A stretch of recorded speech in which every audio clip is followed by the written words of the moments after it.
Hey guys, welcome to the Pro Physique Code. Today I've got a pretty awesome guest on here, Coach Matt. How are you today, buddy? I'm good, man. I'm happy to be back. I've been podcasting frequently, but it's been a minute since I've done the Pro Physique one, so I'm amped. Well, I think I tried to podcast with you a while ago, but you had like a weird room with an echo and you were like moving. So I'm glad you got a good spot now. When haven't I been moving over the course of the last 12 months? Every time I speak to you, I'm just moving again. That has got to be one of the most stressful things in the world. Just moving your stuff around. I can't. Dude, it is the absolute worst. And you think because I moved from, where we lived previously to an area that was fairly far away and like kind of in the, I would say the countryside, like farmland. So that felt like a big upheaval because it was far away. And then you think if you move in close proximity, it's not as bad, but it actually doesn't matter. You still have to pack the boxes. You still have to load the truck. You still have to unpack. It Oh, I doesn't, mean, it doesn't change honestly, you anything. could move across the street and it would be annoying. Like, Well, that's essentially what we did. We just moved across the street and it was equally frustrating. yeah. Yeah, yeah. So honestly, the farther move might be better because you're just put it on a truck and take it there and drop it off. I don't want to deal with it. Yeah. Well, Yeah. we're going to talk about contest prep mistakes to avoid, um, with the caveat that, drum roll, Matt is going to be guiding me through a contest prep. Now, this may or may not end with me getting on stage. I'm not committing to and I told you this, Matt, like my focus is always going to be around my clients, my family, things like that. But I think I've isolated a time frame, which we discussed, where I Hmm. can be a little bit selfish with my time. The competition season is ending here. I'm in a Yeah. really good spot, and I think there's a competition window for me to compete in early 2026 that will then just allow me to have a normal year, and people won't even notice. They'll be like, "Oh, when did?" I guarantee you this is going to happen. What? Yeah. When did you get shredded all of a sudden? You ever get that when you're dieting for like 6 months and then all of a sudden people are like, "Wait, when did you get shredded so quick?" Like, Oh, what? dude, absolutely. But there's one there's one difference. Everyone is seeing how lean you are already. I'm seeing on the stories, I'm like, this dude, you're already in great shape. You're not in stage ready shape, but Right.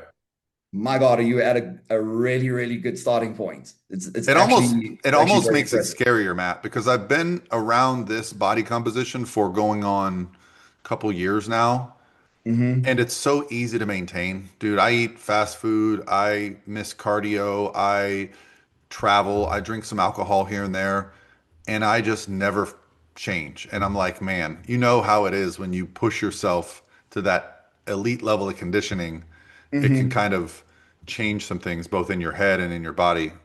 So I'll be Oh curious to yeah, see. for sure. For But sure. It's definitely more advantageous than starting, 10, 12% body fat above where you are. I mean, it gives you a lot more room to take, diet breaks and, yeah, high days, moderate days, etc., where you're not just absolutely running yourself into the ground to make it on stage in a certain time frame. You're already ahead of the curve, you know? 100%. And that's really that's the lesson learned from competitions past. So, I mean, we can go right off the bat here and talk Yeah. about like contest prep mistakes to avoid. Um, is that body fat gained after a competition is not muscle. I think a lot of people, and especially when I got into bodybuilding, there was this idea that after you compete, you're super anabolic and you're just putting on all this Hmm. muscle. And the truth is, you're the least anabolic you've ever been, and you're just Oh putting yeah. on a lot of fat and fluff, but you feel good because you're getting stronger. So you Hmm. justify it. And obviously the pumps are returning because Oh, now yeah. you're replenishing your glycogen stores, you're eating more sodium. So you think, oh my God, I'm adding so much muscle. No, you're not. You're definitely Yeah. not. Yeah. And it's, so I'll give my first prep example. I started prep at 240 pounds. I got Ooh. on stage at 200 pounds. Hmm. So that's like 20% of my body weight I lost. Um, Dude, and that now I is that is a won, lot. How long I how long was that prep? I want to say 24 weeks. I was a That pretty sounds like a thoughtful long time, but person. it's not a long time to lose 40 pounds. Yeah, but what's funny is like that first 10 was just me being a jerk. Like when I stopped going out drinking and actually started Yeah. doing a little bit of cardio, that weight fell off me. I was 230 before I blinked an eye. Was that your first prep? First prep. And this is, I mean, you probably experienced this with a client before too. Your first prep, I think we had to adjust my macros twice in 24 weeks. Oh, I've definitely experienced that. They're people that are just like just respond like that. They're not super adaptive. The metabolisms don't adapt substantially. I mean, because you've coached me, I'm fairly adaptive. So I end up towards the end of my contest prep eating like, bikini girl macros because I adapt very, very quickly and very high cardio. If you know like Devin King, my men's physique guy, he'll get through a prep where I maybe make two or three adjustments the entire time. And it's just linear. Every week it's like one and a Yeah. half to 2 pounds, 1.5 to 2 pounds. It's very straightforward. It's very easy for him. And that's, that's Yeah. just the individual variation that you have I to deal think with. for me, it was, I just made so many lifestyle changes at once. I just said like, okay, I'm in prep now. I Hmm. didn't, I obviously I cut out alcohol completely. I Hmm. was, doing cardio consistently. I had, Hmm. and looking back now, it makes a lot of sense to me.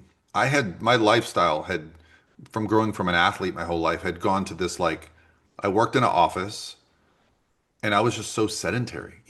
I think some of us think like because we do bodybuilding, we're active. Listen, going to the gym and crushing it for 60 minutes doesn't make up for 23 hours a day of sitting down. Absolutely. Like resistance training burns far less calories than what you actually think. Actually, so minute for minute, you burn more calories walking. Yeah, you But people are do. like, no, you burn more calories in the gym. I go, the problem is you're doing a set for 40 seconds and you're waiting for 2 minutes. Hmm. So, yeah, if you just trained for an hour straight, you'd burn more calories, but we're not actually burning that many calories between sets. So, yeah, Yeah, and because if once you're I, if you're in the gym for 60 minutes, you're only working for maybe what, 20, 25 minutes. The rest yeah, is rest periods, you know? that'd be, you know what, that'd be an interesting video to actually record just the seconds that you're training in the gym.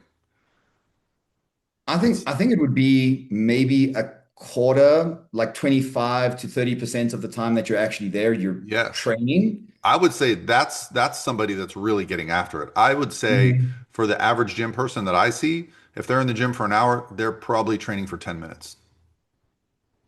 That wouldn't surprise me at all. I mean, let's say that you're working in like a standard rep range of like 8 to 12 reps. You're doing 3 sets per exercise. Maybe each set lasts 30 to 40 seconds if Yeah, you're right? training Yeah. correctly. So then 40 seconds by 3 is 120 seconds. That's 2 minutes, 5 exercises, 10 to 15 That's what I'm minutes at saying. most. That's Yeah.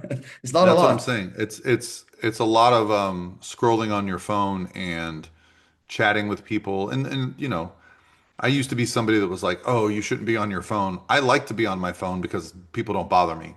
So I will be like Mm. either on my music or just locked in. But when it's time for a set to start, I'm pushing myself. So You're locked in. Yeah. yeah, but so like that mindset of like, oh man, I go to the gym and I train hard. I'm gonna go have a pizza. Like that was kind of my thinking back then. And I I did that. remember I was that guy. I remember seeing a picture of, and I got strong. There's something that happens with my body. I think because I'm so tall and long limbed, when I get Hmm. to a certain body fat level, all my lifts just kind of get exponentially heavier. Like I benched 400 pounds when I was 240, like Wow. raw with a pause. Like I couldn't even come close to that now, right? I'd probably be lucky to get 300, but there's an effect of having essentially I would have 30 more pounds of like cushioning in my joints and right now. Yeah. Mass moves And mass. like True. my shirts were up to here, and everyone was like, "Oh, you're so big," but I hated taking my shirt off because I was just a bowl Yeah. full of jelly, and so Mhm. like that first prep, consistently doing cardio, for God's sakes, tracking a macro. I had never done that Mhm. before. Um, it was like That's why this, you only made two adjustments because it's like yeah, everything changed. yeah. It Your was probably entire too, it lifestyle was changed. probably too aggressive to start, but when you're Mhm. 240 and my stage weight, when you're 40 pounds over stage weight, I was fine even on an approach that was, and we started prep with refeeds. So I was doing high carb refeeds at the beginning of prep.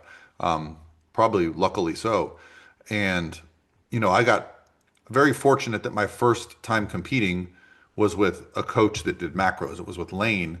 Mhm. But people are always like, when they say to me like, "Oh, you're lucky that was your first coach." I don't think I would have ever competed if I had gotten a meal plan and been told to just follow it, like the cod, asparagus, those type of meal plans. Just knowing how much carbohydrates I need to consume. If I'd have been Yeah. given a plan with low carbs, I would not have lasted a prep. So what year was the first show that you did? What year was this prep? So my first show I did was 2008. So in 2007, I went to the show, and then I immediately hired a coach. So I said, I'm going to do this show next year. And we kind of laid out the plan for the year. So yeah, it was 2007, 2008. I think my first show was round about that same period of time because I'm 39 now. My first show was when I was 22. So 17 years ago, 2008. Yeah. Yeah.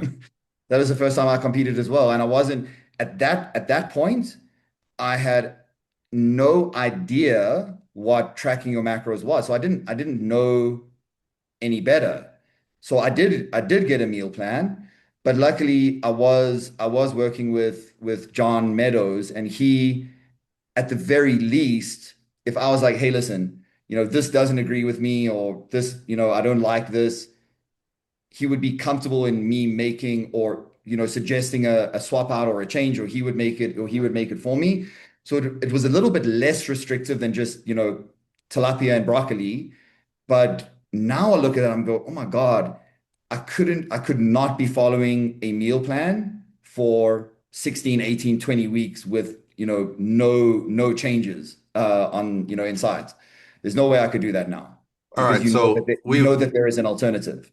let's stay on topic here because we've identified two things that you don't want to do, right?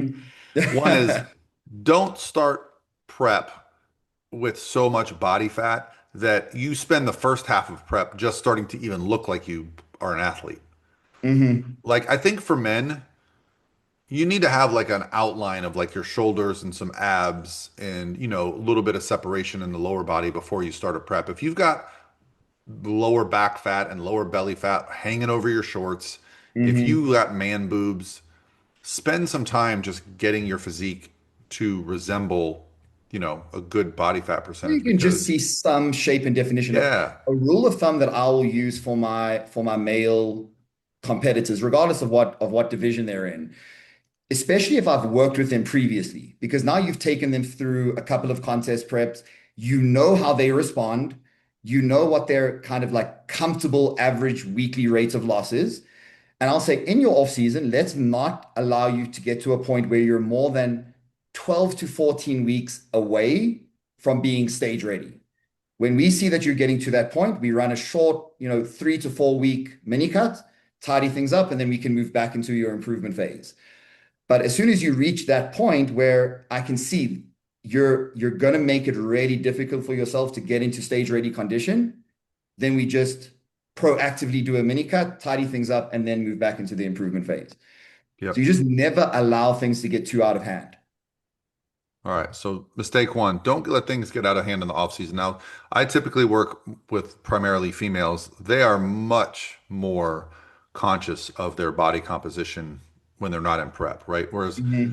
at least most guys I know, and myself included, like a little extra body fat ain't hurting us. We're still confident. We still feel good. Women, Hmm. they don't want to go from a fucking size 0 to a size 9 in prep, into the off No, they season. don't. So, what's funny is a lot of the competitors that come to me their previous coach will push them to put more body fat on, and then they love it when I'm like, no, you don't have to put on any body fat. They're like, really? Okay, good, because this last coach said I needed to keep gaining weight, and I'm like, it's good in theory. It's good in theory. You gain all this weight, you get really strong, but you lose the benefit because you have to diet longer. So there's really no benefit to like having that extra body Yeah. fat. I think a lot of people and unfortunately coaches still equate the scale going up to that meaning that you're accruing muscle, which isn't the case. More weight doesn't necessarily mean more muscle. In fact, I mean, I think it was Brad Schoenfeld. He published a study not so long ago, or he was speaking about a study that was basically showing that anything above a like 5 to 10% surplus leads to zero extra muscle. It only Right. leads to extra fat gain. So the leaner you can stay, especially with, working with bikini competitors, fit model competitors, etc., the less muscular divisions, you're not an open bodybuilder. You're not trying to add on 20 pounds of muscle in your off season. Like be conservative and make your prep a little bit easier and a little bit more sustainable. Because then you accrue too much body fat, you But have to get too aggressive in your prep, and you lose that muscle anyway. I feel like I'm seeing this now with the open bodybuilders too. Like if you look at like Nick Walker's off-season photos, and if you look at Derek Mhm. Lunsford in the off-season, these guys Mhm. aren't getting the Lee Priest, Jay Cutler pie faces. Well, I'm so glad that we are seeing that because it means that today's top level athletes are actually listening to the science Yeah. and listening to the research and not just functioning on bro science. Yeah, and I got to hang out with Derek for a little bit last Yeah, watch that video. That was cool. yeah, he's just such a cool guy. But he did something that very few athletes have ever done in the Mr. Olympia era, where he did the Arnold and the Olympia in the same year and won them both. Mm, And that means you have to be disciplined the whole year, right? And mm. he also won the Pittsburgh in between there.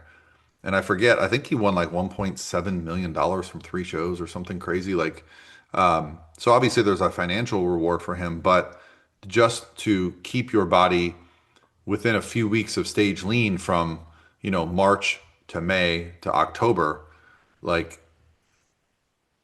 I think, that's part of the reason why he looked so good at the Olympia. He didn't have like a full off season. He just kind of Yeah. kept it dialed in.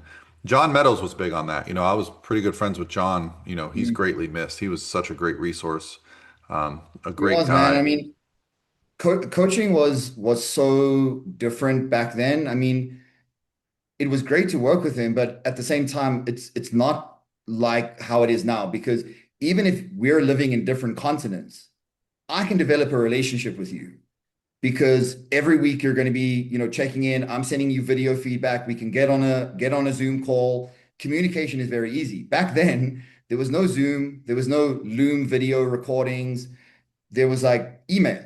So all the Well, communication just happened there was no over FaceTime email. either. Yeah, it No. was just text. Yeah. Oh yeah. Oh yeah. And coming back to the whole thing about staying leaner in your off season, you can know about these things in theory, but when you actually see it playing out before your eyes, it hits a little bit harder. So you know that my client Pet is competing this weekend, so he's going for his IFBB Pro Card in Classic.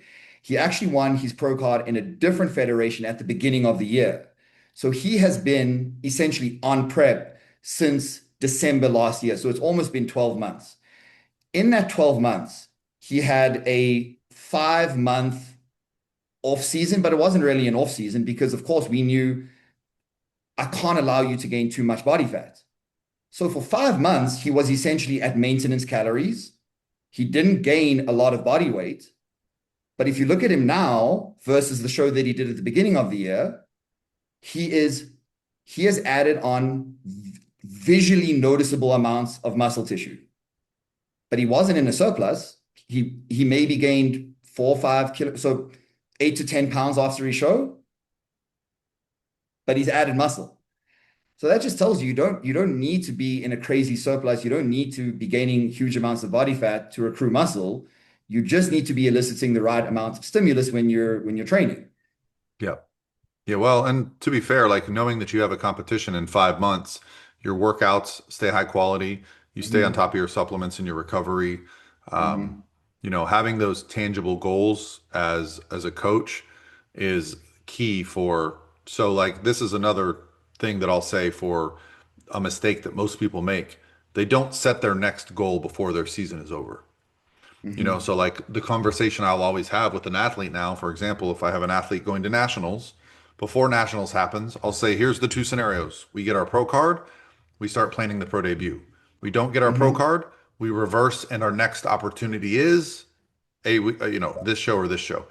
They're Hmm. already got the seed in their head that if they go treat themselves like a jerk, those opportunities are going to go away. Their pro debut is going to go away, or their next opportunity to turn pro is going to go away. That helps little decision making along the way. So if you're competing in a show, and this was my first competition, obviously your first competition, you don't know I didn't know if I was going to enjoy it. I didn't know if I was going to like it. Hmm. I felt lost after my first show. I was like, I remember going to the gym on Monday. My show was Saturday. I went to Disney World with my friends on Sunday.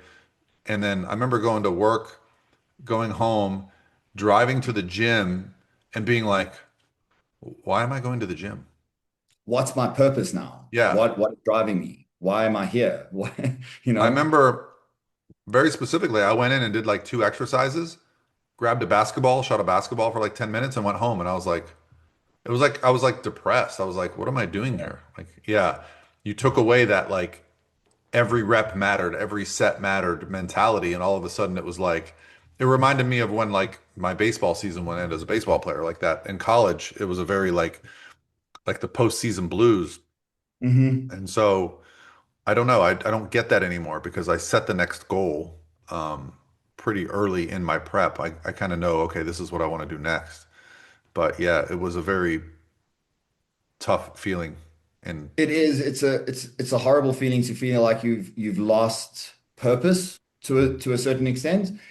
But that's why, I mean, I generally like to take on an athlete when they're in their off season. So I don't like to take on somebody that's like immediately starting contest prep.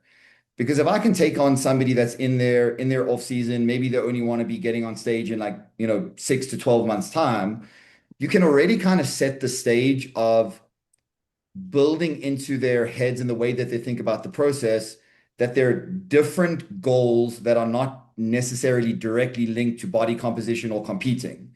right, So you're already drilling into them on a weekly basis that, their training progressions are a goal in and of themselves. Just their ability to consistently implement the plan is another goal. It's another achievement.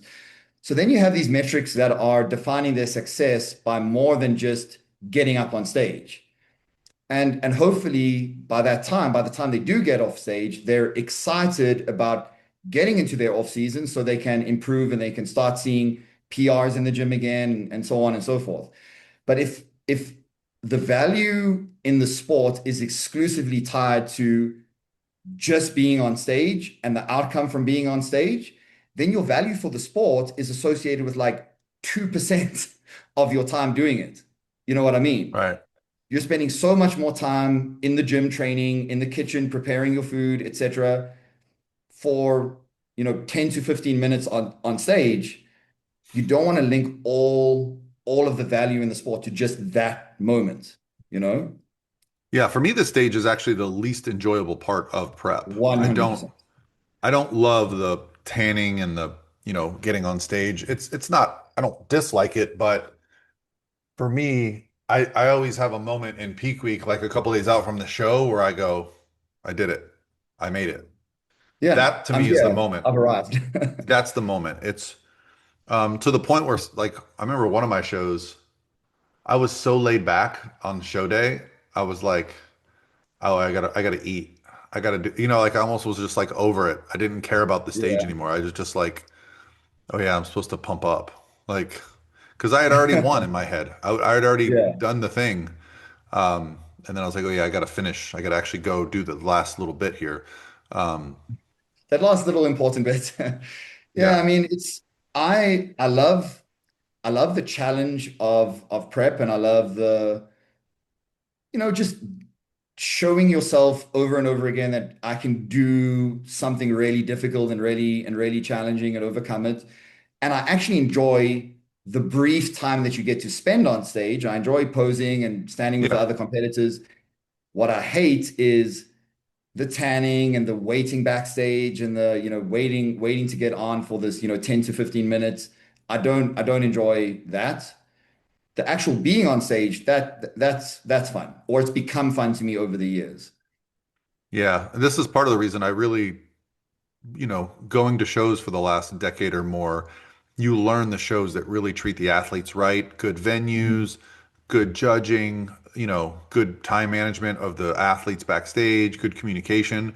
So I really try to push my athletes in that direction because I've Mhm. literally had athletes do a show and never come back because they were like, I didn't get to go on for finals till 1 in the morning and they were yelling at us. Oh I'm done yeah. with this sport. And I'm like, yeah, unfortunately, like that happens if you run into a bad promoter. Hmm. I mean, that's why, I mean, we were kind of briefly discussing before we started recording, like the prevalence of more federations in other countries. And I think that can be why it happens, is because if one federation, even if they have a really good reputation internationally, if the promoter isn't running it well within that country, people are just going to go to other federations. And yeah, it's especially, a first-time competitor that has a lot of potential, that you want to come back to the sports and fulfill that potential. It is so important that their first experience is a positive one, you know, because your first experience is often going to define what you Oh what yeah. you expect from the sport. So if it's a bad one, you're like, this is just how it is. Like if you get a bad coach as your first coach, you don't know. You don't have the frame of reference. I said to a client, or a potential client that I had a call with yesterday, like if you've never been coached before, it's like never having heard music. And I could play you anything. I could play you like Vanilla Ice, and you would, oh my God, this is amazing. But it's because you've never heard anything else.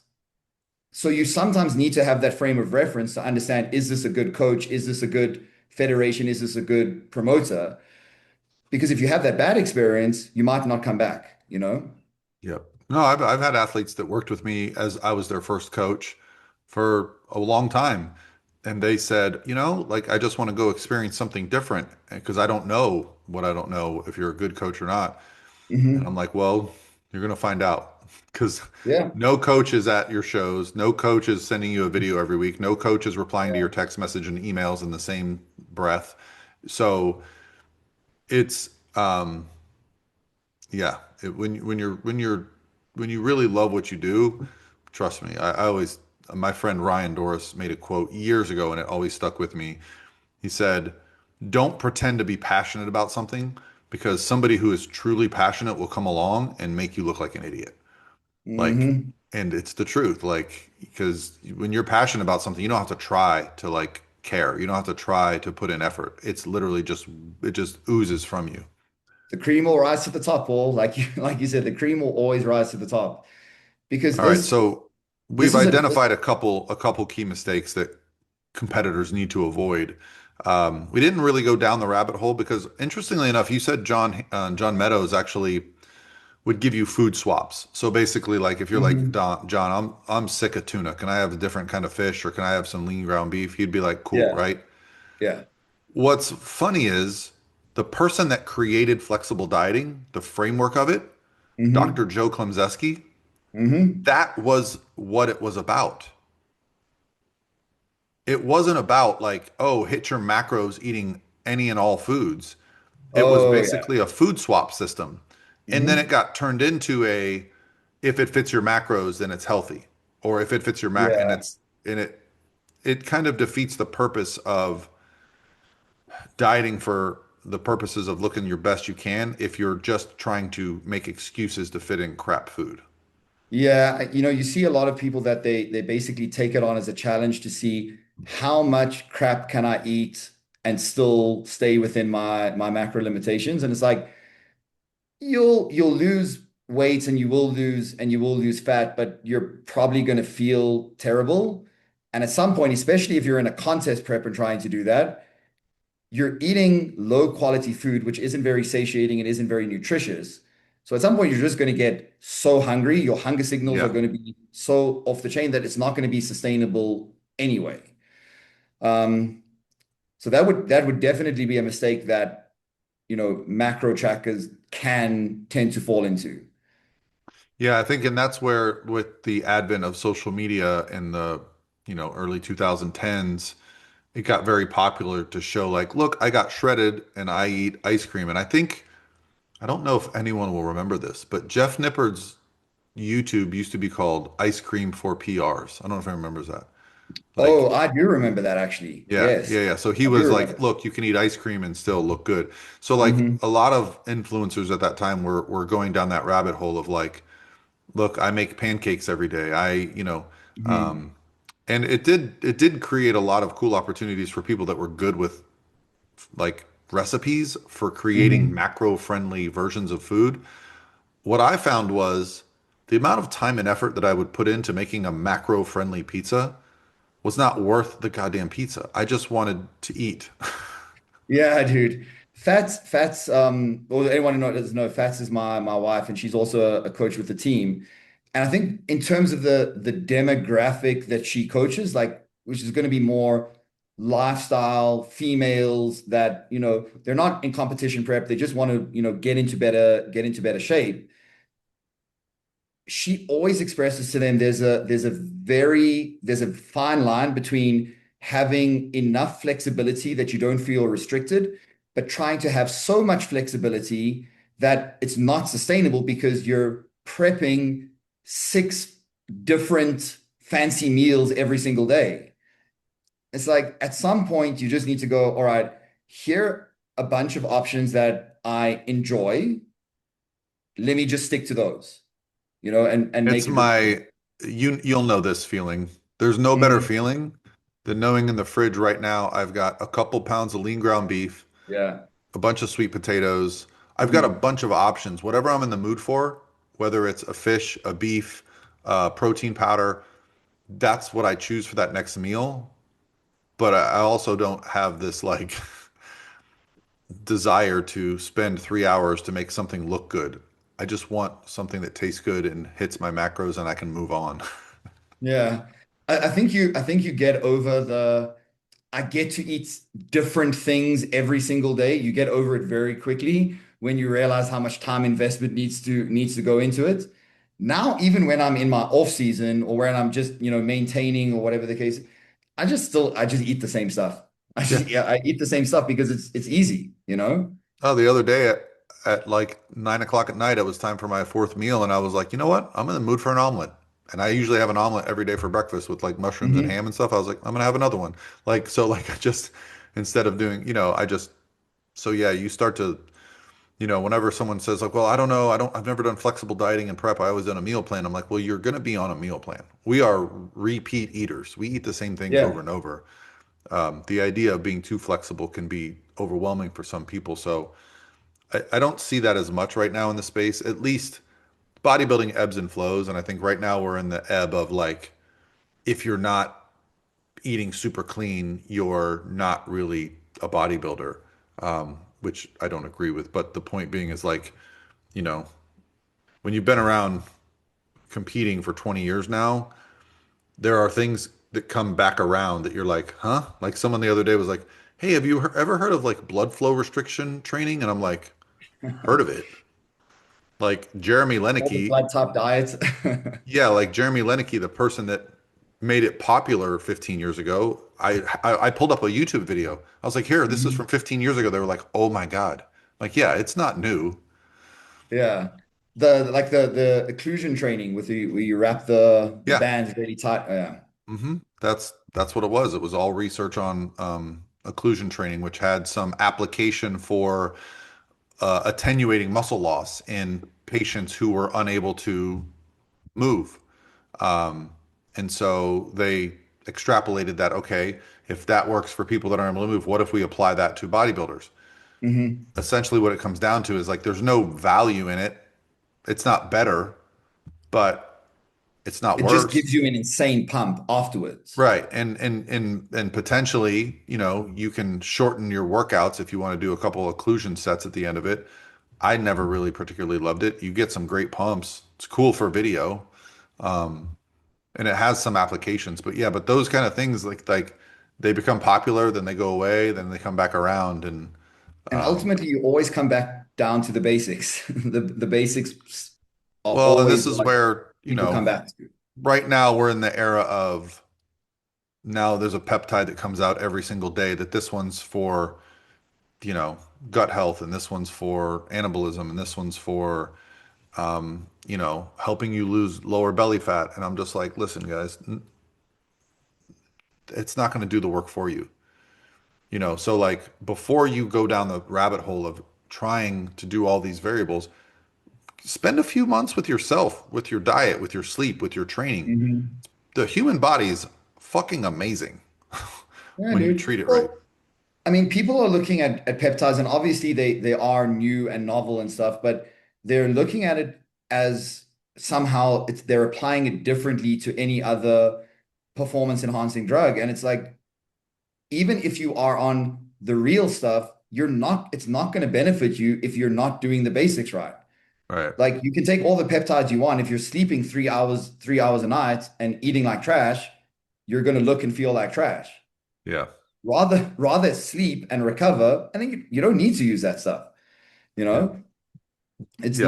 nothing is going to replace hard work in the gym, good nutrition, and nothing is going to replace that. Yeah. Yeah. Honestly, the day that they come out with a genetic hack where you can literally take a pill or take an injection, add 15% lean body mass and lose 10% body fat, then I'll pay attention.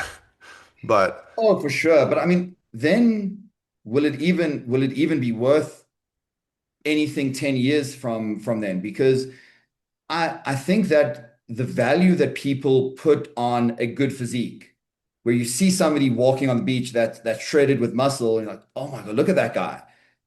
It's because you inherently know that it's difficult.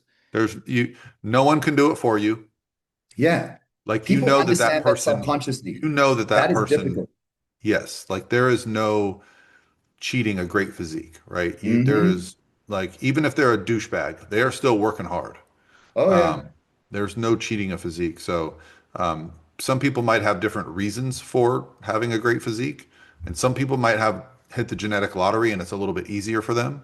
Hmm. But when you see someone that looks great, it's like a little nod of respect, like, yep, nice work, man. Absolutely. And it gets devalued if you can just attain that from a pill or an injection Oh, or whatever the case is. it would be instantly invaluable. It would be Hmm. worthless if all of a sudden everybody on the beach looked great, right? It Hmm. would be like, Yeah. yeah. And that's why, whether you're talking about contest prep or whether you're talking about like a transformation challenge, like we run, the one's just wrapping up, the next one is going to be starting fairly soon. It's like I tell a lot of the people in that challenge, and it might be their first time really doing a concerted effort at body composition change. When things start getting difficult and they're like, oh, I don't know if I can do this, it's too hard. Maybe I will try in the next one. I always say to them, but just think about this. This is your story. This is the narrative that you get to tell other people. When they see your transformation, people don't want to hear a story of, oh, it was easy. Right. I just dieted and then they want to hear, it was easy when it began and then it got really hard and then this thing happened at work and this thing happened with my family and I had to overcome this challenge. Nobody wants to watch a hero of the story not overcome any challenge. That's not interesting. Yeah. You want it to be challenging. That's what makes it valuable. That's what makes it aspirational. So embrace the challenge. Don't allow it to become too easy. That's why I think like I do wonder how many high level bodybuilders are actually going to be using like GLP-1 agonists because Well, I've had my a lot of my athletes inquire about it. I mean, I'm sure you have too, right? Mhm. Oh yeah. Well, not so much athletes. Definitely kind of lifestyle clients and maybe amateur competitors, but And certainly the male competitors, they're like, no, I want it to be hard. I want to have that feeling that I'm in prep. So I want here's to be my hungry. concern with the GLP-1 stuff is that what you learn through dieting and competing and losing body fat is you learn how to manage hunger, you learn how to manage food quality and food volume so that Hmm. you can not be hungry. Um, and you learn time management so that you can prepare your meals or make time for cardio. My concern is that the people that are going to do the GLP-1s that don't want to do the work are going to just all of a sudden not eat as much because they're not hungry. And the research is already Hmm. pretty clear on this. Oh When yeah. people come off GLP-1s, they have lost muscle and they put on more body fat than they had before. And Because so you're not going to be on it forever. you're That's the going to have reality. to. And then the problem is each time you go on it, it's going to get worse. Hmm. It's the If you rebound is don't going to be learn the worse. right skills and the right habits beforehand or while you're doing it, you're setting yourself up for failure. And I even just as an interesting story on this note, because this wasn't a random person. This was a family member of mine, like somebody that I'm very, very close to. And she came to me and she said, can you help me through, a body composition change, like a transformation. She gained a lot of weight, and I was like, absolutely. And then she told me that she was using a GLP-1, and I said to her, okay, but this is not, we're not relying on this. You can use this as a tool. Your doctor prescribed it for you, but I need you to also engage in this process and learn the right habits. And if you're not doing that, I can't work with you because I know where it's gonna lead to.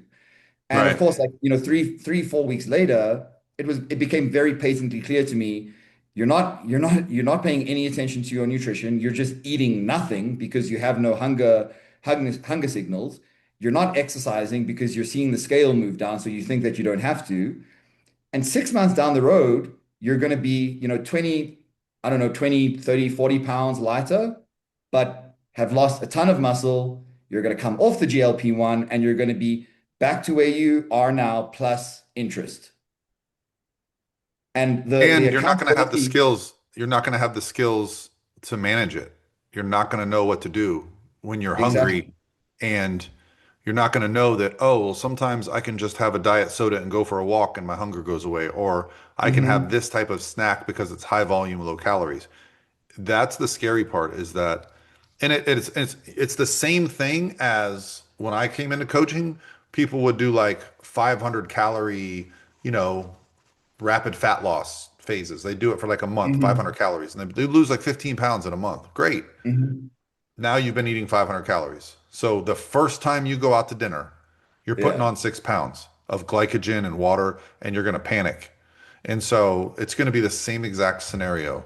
And yeah, whenever a bodybuilder asks me, "Hey, coach, what do you think about GLP-1s?" and I'm like, "Well, you don't. A, it's not going to make you lose fat faster. It's just going to help you be in a deficit. You already know how to do that. So Hmm. why introduce something if you don't need it?" So yeah, I haven't really gone down that rabbit hole, because I don't know. To me, at least until I see evidence otherwise, I have not seen this. If you were to go on social media, you would think that peptides and GLP-1s are changing the world. I haven't seen it. I just haven't seen the evidence. I see people talking like it is, but it's also people that are taking six different steroids to put on muscle that are like, oh, this peptide's really working. It's like, yeah, well, creatine really works too, but not as well as your testosterone, Masteron, Primobolan, Anavar Yeah. combo, you know? Well, the reality is that for any of these things, because I mean, there is a possibility that something now or something in the future is going to change the game Right. forever. But it needs to be around for a lot longer before you can ever make that kind of assessment. Right now, my honest opinion about it is that GLP-1s can be very, very effective, but they're only applicable for a very small percentage of the population. athletes know how to diet anyway. They know how to be in a deficit. They know how to manage their hunger. Most of them don't need it.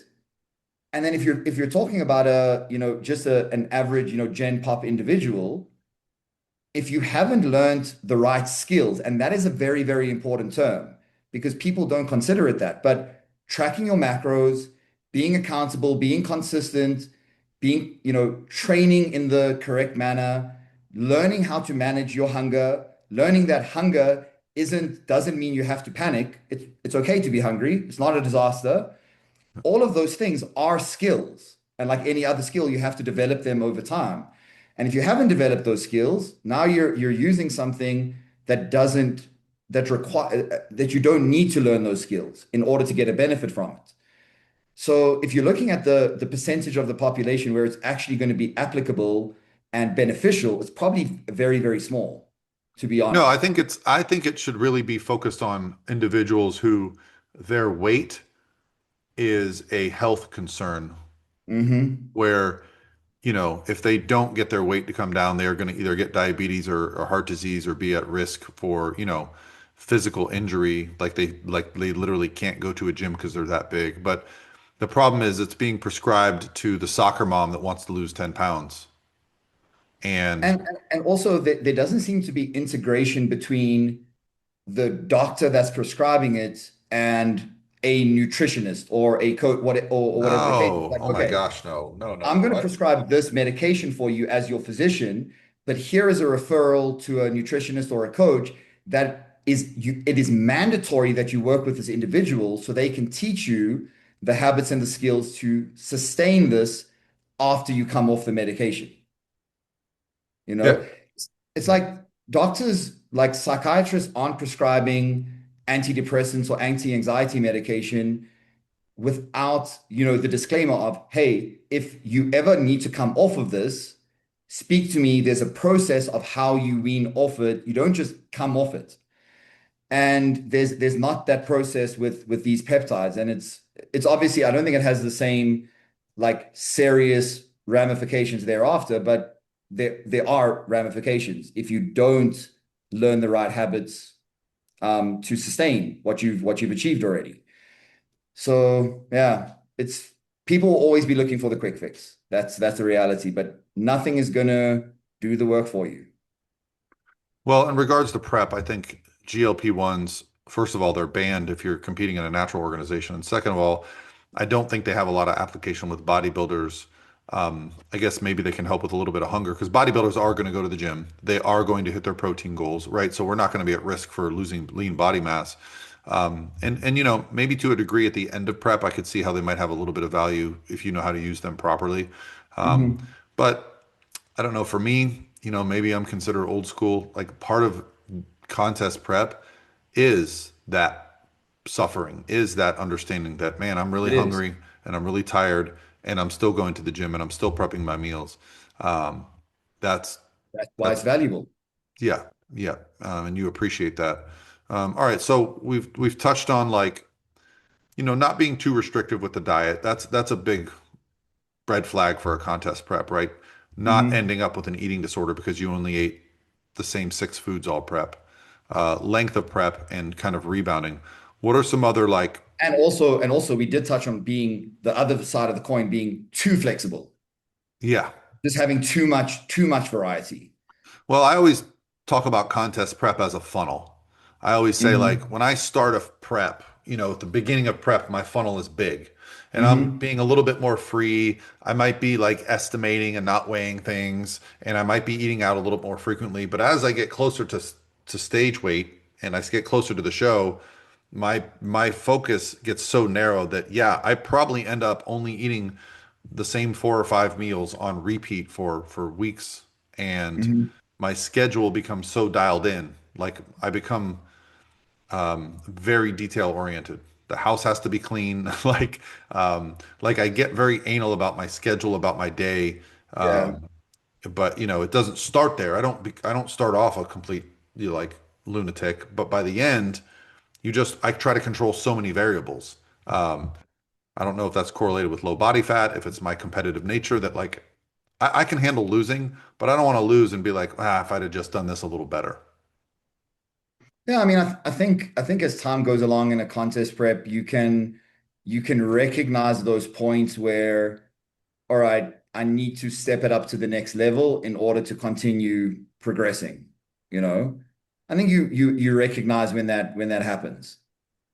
And Yep. like it might be okay, I've hit a plateau for a week or two and things aren't progressing as they should. Am I doing everything that I can to be as specific as possible?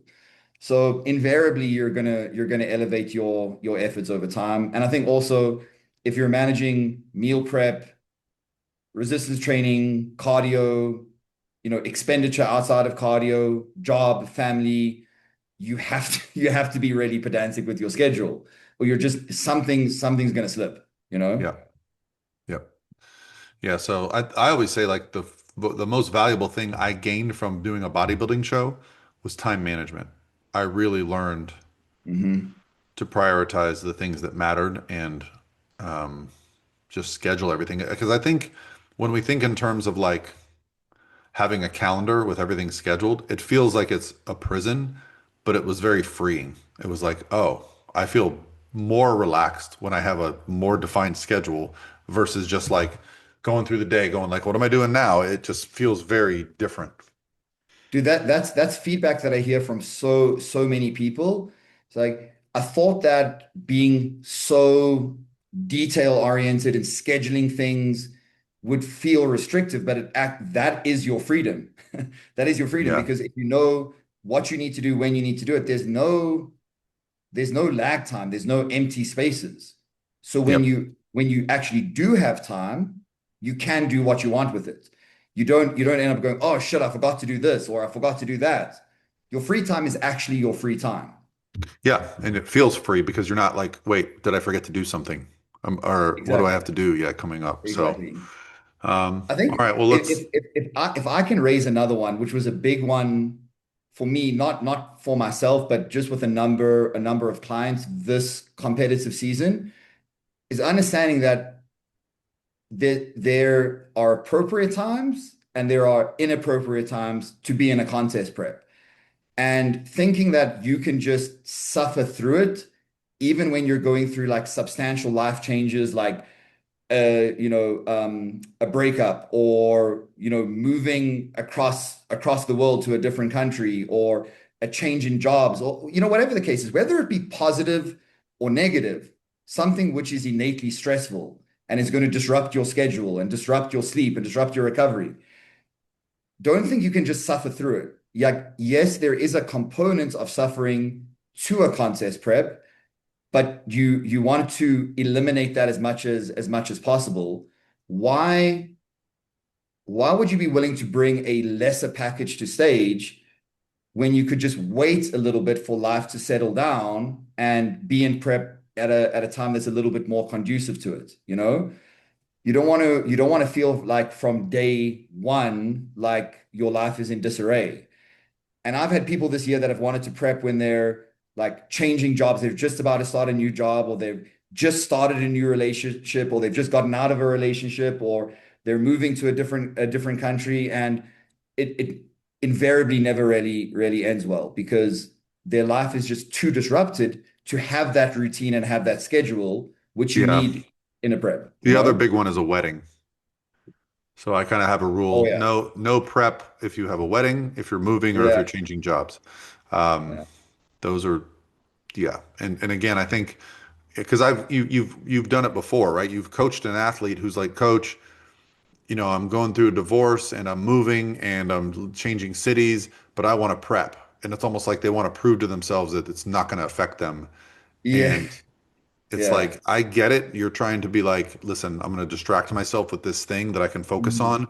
Um, but it's probably not the best way to handle that kind of trauma in your life.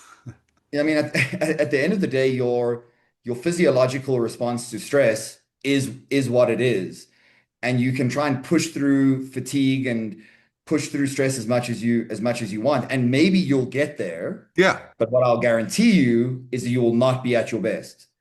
And if you're a right. competitor, why are you going to settle for anything other than your best? You can't. Yep, Yeah. agree. I think that's a good place to wrap it up. I think we touched on a lot of keys when it comes to competing. Not putting on too much body fat. So you essentially give yourself enough time. Choosing a method of nutrition which is sustainable both in and out of prep. You Yeah. know, I prefer the term flexible dieting to describe a scenario where we can make some food swaps and we can choose some good things and still using a meal plan. I think that's where people get stuck. They're like, oh no, I want a meal plan. I'm like, okay, I'll give you a meal plan. But next week when I add 30 grams of carbs, just add 30 grams of carbs. You don't need a whole new meal Yeah. plan, right? You need to have the skill set to be able to go, I can add 30 carbs. Yeah. Or like empower yourself. So I give you your macros and maybe a breakdown of, meal by meal, but I want the macros to be per meal. You can, if you want a meal plan, build that meal plan yourself with Yeah. the foods that you enjoy, but then Yeah. just stick to it in the long term. Yeah. And when you want to make an adjustment, when you get bored of something, you can swap it out. Yeah. But at least have the skill and the ownership over your own process to be able to go, these are my macros, these are the foods that I want to eat, here's my own meal plan. Rather than having somebody else give it to you, then you're detached. You're not a participant, you're just a passenger, you know? Yeah. Yeah. You want to feel empowered and you want to feel like you have ownership over your own contest prep. That's how I feel.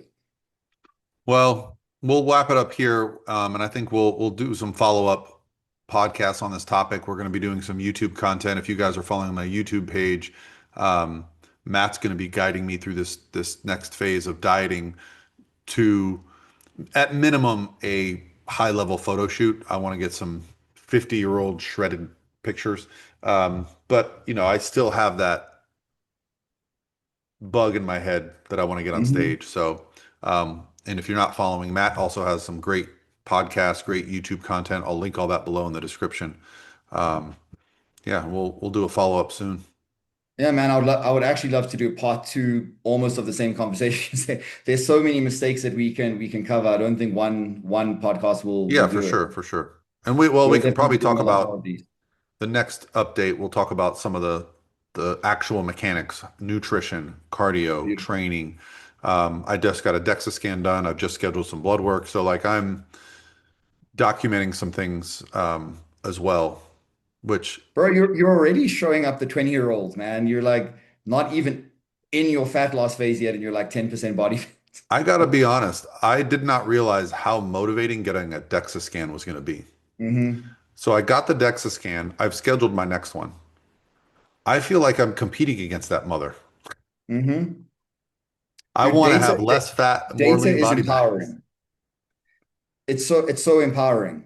If you have that information, whether it's something that you don't want to see or whether it's something that you do want to see, it's motivating either way.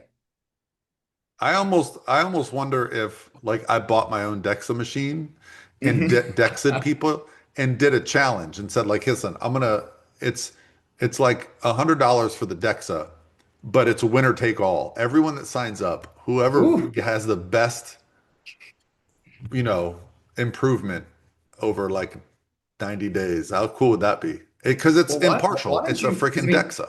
a DEXA must be like insanely expensive, I mean, they but got to be 100 grand. I mean, because they're so rare. There's like two in Tampa.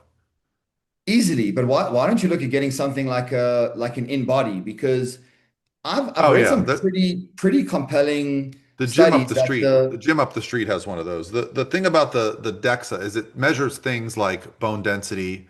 oh yeah, It's a little more conclusive. It breaks down the difference between visceral fat, subcutaneous fat.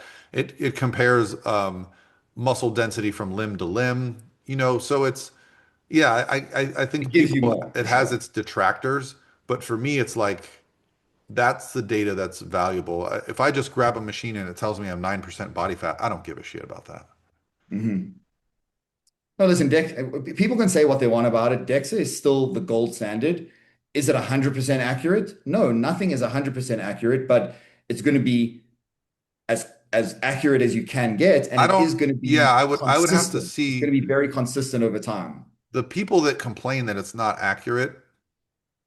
I would have to see what their argument would be because I think most people just have this idyllic vision of what their body fat is, and they don't like a machine telling them that it's higher than they think it is. Hmm. Because I've seen people on a DEXA below 5%, and people are like, no, you can never get. I'm like, yes, you can. Hmm. And I've gotten to 5% on a DEXA. So, like, I know what that looks like, and most people aren't going there. They're just not. And so they're like, "Oh, I'm 10% body fat," and then they find out they're 15, and they're like, "Well, that doesn't make any sense." Yeah, it does. Well, Like, people are just salty about it for sure, yeah. 100%. So I'm not saying any method is perfect, but the app that I got from the place in Tampa when I got to download it and look at it, you know, that was the exciting thing for me was the data of the whole body. It's not just a Yes. number. It's not just a Hmm. flex to be like, I'm this percent body fat. It's like I jokingly have been telling my friends like my real flex is that my bone density is off the charts. Like That's such a weird brag, but I get it. it's a weird brag, but that's what the guy was impressed with. Because Oh, he's that's what like, the guy was impressed with. Okay. yes, he's like, you don't see 50-year-old men with bone density like yours. He's like, That actually makes sense. he's I like, can understand why he would be you're impressed not by that. even based on the mean for my age. I'm not even on the chart. I'm out of the chart. And he's like, it must be all the resistance training. And I'm like, yeah, I don't know. I've never thought of, I'm not going to the gym being like, yeah, my bones are dense, bro. Well, I mean, Um, listen, that's great for a male, but like really, really important for females. yeah, yeah. So that that Well, that, that is legitimately going to be the ultimate flex for like a 56-year-old female. Like that is huge. That is and I huge. also think, we're in this era of everyone's fighting aging. They don't want to age. Hmm. Go get a DEXA done. It's going to tell you your age based on the average population, how much muscle, how much body fat, your bone density, all that stuff gives you a biological age.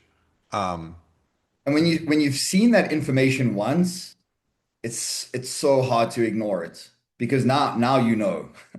And if you yeah, know and you still don't do anything about it, then that accountability is all on you. yeah, And it becomes a lot more than just I want to be lean. It becomes I want to live a long life and be spending years with my family and my children and so on and so forth. And those yeah, are much deeper goals that are going to keep you accountable for much longer yeah. than just I want a six pack. There's been 16 men in the history of our planet to win the Mr. Olympia title. So the reason I say that is like going to the gym and putting on muscle and competing in bodybuilding shows, it's not going to change your life in regards to like your fame or your fortune. But like as I've hit 50 this year and I realize I feel 23 still, Hmm. it's just I'm way younger than my dad was at 50.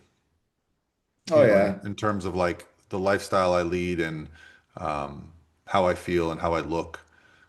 And even my kids, my kids now are recognizing it. They ask me like, how come you look different than the other dads? Yeah. Yeah, I mean, I see guys that I went to high school with all the time that were, first team rugby, this, whatever, sportsmen, shredded six packs, muscle. And I see them now, and every single one of them looks like they are 20 years older than I am. Yeah.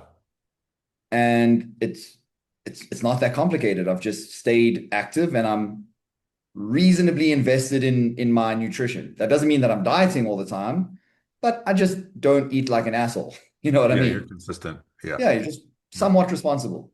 And that's it. All right. Well, drop a comment, guys, if you've stayed to the end, and let us know if there's any questions or things you want us to address in future podcasts. Yeah, that's always a great way to get future topics. I like that because then the people are Yeah. telling you directly what they want to hear. Yeah. For our Yeah, next one, I'll probably drop a comment box when we schedule it. I'll say, hey, like me and Matt are going to talk tomorrow. Is there anything you want to discuss? that'll be sick. I love that idea. Awesome. All right, guys. Have a great day. Thanks, buddy. Have a good one, guys.